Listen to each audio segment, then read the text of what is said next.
The episodes on this podcast may, at times, cover topics that other people may deem sensitive. These may include, but are not limited to, trauma, interpersonal conflicts, and relevant social topics. You are advised to refrain from watching or listening to the podcast if you're likely to be adversely impacted by any of the topics. The views, information, or opinions expressed in the podcast episode are solely the views of the host and by no means represent absolute facts. The opinions expressed can change at any time. On today's episode, they failed on that part of their life for a reason. Sabi kasi daw yung hair daw holds memories. So, Ano ba yun? It's okay to feel sad. Mm-mm. Kasi part naman yun eh. siguro dapat din talaga mag-exert ka rin ng effort. Lumabas-labas ka naman. Kasi ano siya, napikon siya kasi.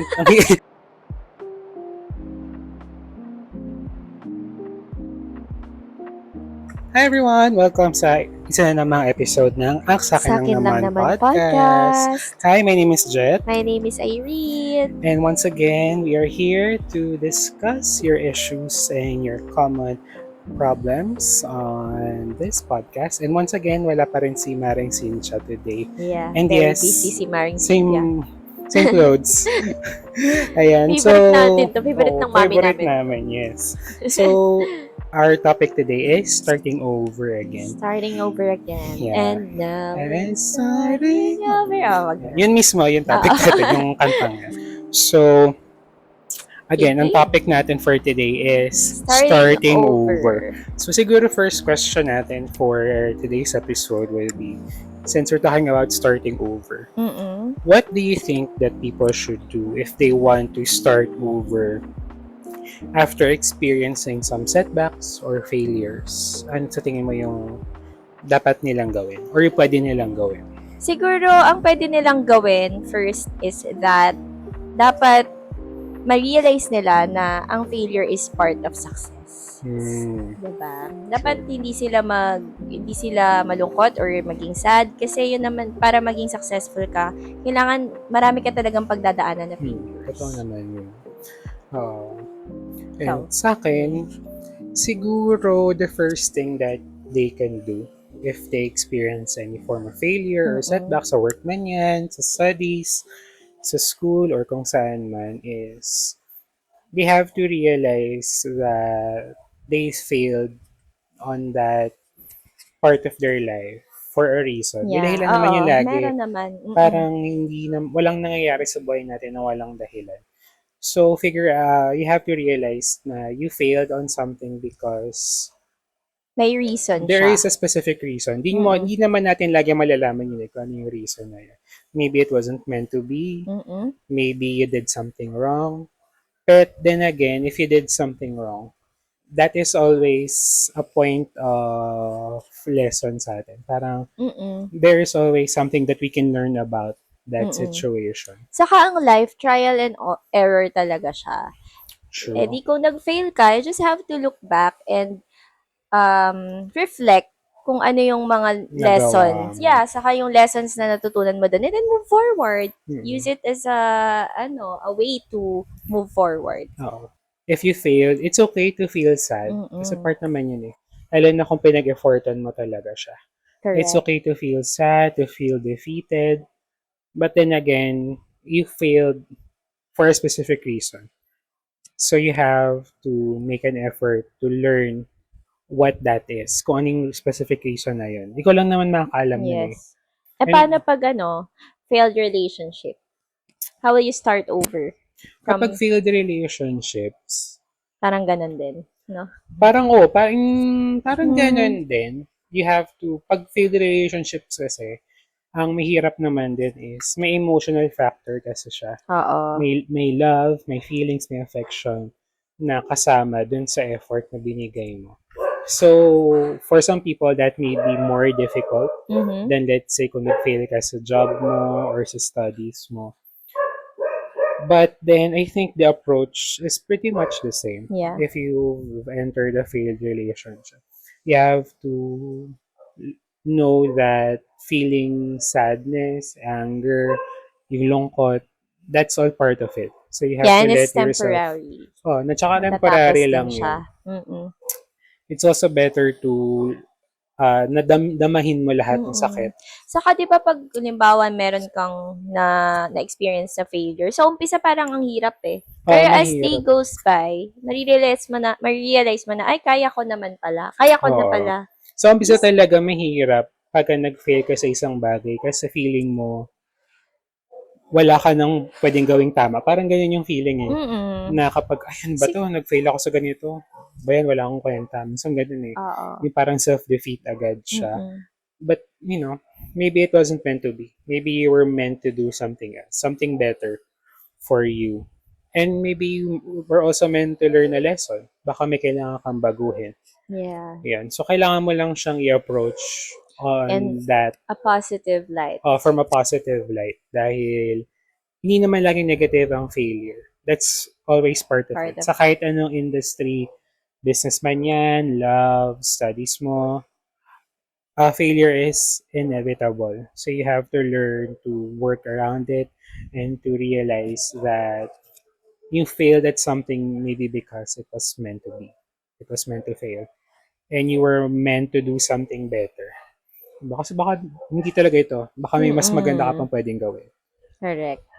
Diba? Siyempre, diba, ang topic is starting over. Mm-mm. So, what if naman gusto nilang mag-reinvent? Gusto nila nang to turn a new leaf? Ano sa tingin mo yung steps sa pwede nilang gawin? Siguro mag-start ka dun sa ano. Ako kasi pag ganun, start ako sa physical. Papagupit ka. Oo. Diba? Papa-short hair ka. Pa-color ka ng hair. What else? Tama naman. Kasi Diba? parang nakakadala siya. Kapag Hanap, may nakita kang change sa sarili mo. hanap ka ng new hobbies mo. Ako yun sa akin, yung find things na interesado ka. Kasi lahat naman tayo, meron tayong certain things na ever since interesado tayo. Pero di natin nagagawa. ginagawa, di natin pinu-pursue. Ikaw ba may ganun ka? Meron. Dami Ano? kong gustong itry eh. Pero hindi Ano? ko, well, ngayon gusto ko mag-hiking. Hindi ako nag-hiking eh. Hiking, oo. Wala lang, gusto ko lang. Ikaw ba? Meron ba? Ako, out of left field, gitara. Gusto ko matutong mag-gitara. Seryoso? Oo. Dati sinubukan ko kasi di ba nagkaroon ng time no high school Oo, nung tayo high na school. nauso yung gitara. Lahat may Kasi ang gitara. problema, parang matigas daw yung daliri ko. Dapat, Si Cynthia nagturo sa akin ng dati. nagigitara siya. Sinubukan niya akong turuan kasi napikon siya kasi hindi ko yung gitara. hindi daw ang tigas daw ng daliri ko, hindi daw niya magalaw ng maayos. Oo, Kaya kailangan pero yung gusto ko daliri matutong mo. mag-gitara kasi parang siya, okay. very interesting. Tsaka madali lang compared sa ibang instruments. Saxophone, Ayun, gitara. gano'n. Oo, Violin. violin, Oo. mahirap. Ay, piano. Gusto ko mag-piano. Ay, oo nga. Tapos kakanta ka, gano'n. Wow. Wala lang. Share ko lang. Ayan. So, if you want to reinvent, yun nga, physical, maganda nga din yun. Kasi, minsan, kailangan mo munang makita yung change bago ka magkaroon ng internal motivation to start over. Tama, oo. Kasi parang minsan nakakadala siya eh. Mm-mm. Kaya minsan, di ba, kapag Paritoke yung may ka. mga, yung mga yung mga nag-undergo ng breakups. Oo, lagi nagpapagupit, di ba? Minsan nagpapagupit sila, parang yun yung cliche. But then, Sabi it does kasi, work eh. sabi kasi daw yung hair daw holds memories. So, Ano ba yun? kaya nagpapagupit. Oo, yun ngayon. Ayun ba yun? Okay. Kaya usually nang papagupit. So, nagpapagupit. Ayun, do something physical siguro, change something. Yun nga, parang yun yung pinakamadali eh. Pagupit ka, change your hair color siguro. Pa-ilong ka. O pailong ka, Plastic. pababa ka. Oo, di ba? Palagay ka ng Literal, kailangan change, hair. Ano yung change your face. Anyway. Or do something na physical, mag-sports ka. Kung gusto mo mag-sports, go to the gym. Mag-free diving ka. Well, free The best. diving, saya nga. Saya. So, dami ka makilala. Mm-mm. So, free diving. Or engage in something na dami ka makikilala. Mm-mm. So, free diving, hiking, lalo na ngayon dito sa Pilipinas na napakadaming bundok. Correct. Very popular sport ang hiking. So, engage in something that you've always been interested in. Kasi it's your time. It's your time. Diba? Gusto mo, if you want to reinvent yourself, you want to start over. You have to move forward. You have to take the first step. At tuloy-tuloy na yun eventually. So, you just have to take the first step. Yep. Yeah. Na ngayon naman, speaking of starting over and taking the first step, what if naman, may mga tao na yung lilipat sila ng ibang bansa for Oh, okay. possibly for work, for For love, good. or for good for their families. What do you think is this? What do you think they should do if they want to start? If they are going to start over in a new city or a new country? Siguro find new friends. Oo, Kasi nakakalungkot talaga sa ibang bansa. mahirap na. Mahirap. Lalo na kapag hindi Mm. English speaking. Oo. Kasi iba pag O, ang 'di ba minsan na mga Pilipino magaling naman mag-English. mm. Pero yun nga, minsan nga, parang nakaka-intimidate. Mm. Kasi hindi, yun yung nakalakihan mo eh. Yun nga, pero I think, yeah, Pero finding new friends. finding new friends, saka marami din naman Pinoy sa ibang bansa. May makikita at makikita ka. Feeling ko yun talaga yung para makasurvive ka doon. Kasi hirap pag wala kang kaibigan, mag-isa ka lang. Pero syempre, Work ka lang, maging ano ka and lang din. Maging careful ka lang. Oo, sa bagay. Kasi syempre, kahit na you consider them friends and they can treat you well, ganyan, Hindi mo pa din sure. they're practically strangers pa din eh. Mm-mm. Diba? Di mo alam kung ano yung personalities nila, ano yung pwede nilang gawin. Sa Diba? bagay. So, Pero protect syempre yourselves dapat, pa din. Pero be pero open, but also mag-trust ka din. but you also have to protect yourself. Okay. Kasi syempre. Pero yun nga, you can take that as a learning experience pa din. Diba? Considered na step back yun. Katulad ng nag-usapan natin kanina. So, you can learn from that mistake and also move forward pa din. Kasi karamihan naman na nag-iibang bansa is for work, for their family. So, kumbaga, last option mo na is yung to quit. Kasi baka hindi naman talaga para sa iyo. But if you really have no choice, then you have to learn from your mistakes, learn from your setbacks, and move forward. Pa din. Ayan. Ngayon naman, maiba tayo nung way kasi in terms of starting Mm-mm. over. So for us na in our early 30s, do you think that for our other listeners na also in their 30s, 40s, 50s, possible pa ba ang mag-start over in terms of love and relationship if you're in that age?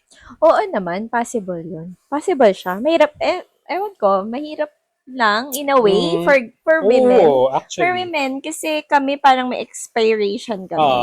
Yung sa yung namin, reproductive system namin nag-expire. So, pwede naman talaga. Nakaka-pressure lang sa Pero sa guys kasi... Pero yung in terms of love, sa tingin mo possible talaga siya? Possible naman. parang di sure. No? Parang di ako sure. Possible naman. It's never too late to start over. Ako, sa tingin ko yung possible naman. Parang marami naman examples eh. Parang meron naman din tayong may mga kakilala tayo, may mga kapitbahay tayo na nag-start ng 30s. Ako kilala ako late wala masyado. O talaga? Na parang ang narrative niya is tatanda siyang dalaga. Pero Kasi eventually nakahanap siya. Afam? Hindi, Pilipino naman. Pilipino din. Okay. Oo. And yung mga artista din, di ba, na kinasal sila, they go into relationships na late in their life. Siguro, pero yun nga, it has its own depende kasi. Problems eh. Meron siyang difficulties talaga. Depende kasi paano kung katulad ng, halimbawa, di ka naman lumalabas. Di ka naman nag-exert ng effort, nantay mo lang siya dumating, tapos nasa bahay ka naman lagi. True. Yun nga, kung busy ka naman, siguro ang difference lang nun is kung gaano ka ba ka-willing to go into a relationship. Kasi kung di ka naman willing, wala kang makikita. Wala talaga. Kung hindi ka naghahanap, wala kang makikita. Pero dapat kasi hindi ka naghahanap eh. Dapat dadating siya. Diba? Kasi pag hinanap mo yun yung mga dating tao. Apps, ganyan. Dating. Or gayuma. Joke na. Please, makinig kayo ng first episode namin. Call back. So, kasi. Diba? Pwede naman siguro dating apps. Siguro dapat lang talaga mag-exert ka rin ng effort. Lumabas-labas ka naman, girl. Diba? Huwag mo naman masyadong iasa sa, sa destiny, sa tadhana. Oo. No, pero tingin ko rin possible naman. Possible naman. Wala naman ding imposible. Malay mo naman. Diba? May makita pa kayo or may ma-meet kayo na someone na mali yung perfect timing niya, 40s, 50s. Di ba? Grabe yung 40s and 50s, no? Pero meron naman Ang eh. tagal. Tagal na. Pero yun nga lang, parang at that age, Wala ako na. personally, parang mawawalan ako ng pag-asa. Ako din, Hindi. 40s and 50s, mag-isa pa rin ako. Oo. Ikaw na Pero lang yung cool tita. Oo. Pero yun nga, kung willing ka naman, you should put yourself out there. Malay mo, meant kang, mag-isa. mag-isa. Oo, wala, Or wala naman ding mag-adapt masama ka. eh. Mag-adapt ka. Gusto mo, Oo, wala naman ding masama if Hmm. at that age ka nakahanap ng love. Or malay mo, mabuntis ka pa. O saka hindi lang naman dun yung source of love eh. Hindi naman Oo. sa relationship lang. Mapamangkin, Oo. kapatid, Yung alam mo yung mga iba nga 'di ba ang babies nila mga dogs, dogs, cats. cats, yeah. Parang Kasi ang yung usually mga millennials parang parang yun nga hindi na naging nag-aanak masyado, no? yun yung naging parang naging issue yan Ang hirap recently. kasi Parang ng may life. nakita ko sa social media na Mga naging issue millennials. yung mga tao na recently daw na Nababawasan na yung census. parang mas preferred na ng mga new Millennials or Gen couples Zs. na hindi na mag-anak. Parang yun yung conscious choice nila na hindi mag-anak. Kasi ang hirap din naman kasi ng life. Ang So, huwag na kayo makialam. Desisyon naman nila yun. bakit Buhay ba? nyo ba yun? Oo nga. Hindi Sino naman, ba di kayo? ba? Sino ba kayo? Sino ka ba? Sino ka ba, girl? Okay. Ayun, anyway. So, I think na the issue with starting over kasi is maraming takot. Ang hirap kasi pag di mo alam. Maraming Hindi mo alam takot yung- na involved with the idea of starting over. So, sa tingin mo ba, what should people do?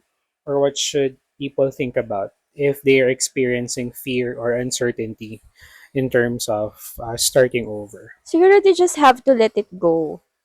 Mm, 'Di ba? Yung feeling ng na-anxious ka, ganyan. Kasi inevitable naman yun eh. Oo, part siya talaga. Part siya talaga. Oo, yung fear. Oo, yun naman. Hirap kasi pag hindi mo na nga nakokontrol yung mga nangyayari. Yung kapag kaya binitawan mo tayo yung nahihirapan mag-start over kasi nahihirapan tayong bumitaw. Tama naman. Sa akin naman, yung in terms of the fear and uncertainty, I would say na you have to realize that is a Part of normal life. part. That's a part of the process. Mm-mm. Tsaka, yung fear kasi, it's a response from our mind, our brain, that is supposedly there to protect us from Getting possible hurt. threats. Okay. Diba? Kaya, minsan kapag may ginagawa kang bago, like, at the top of my head, is yung first time kong mag-open water sa freediving.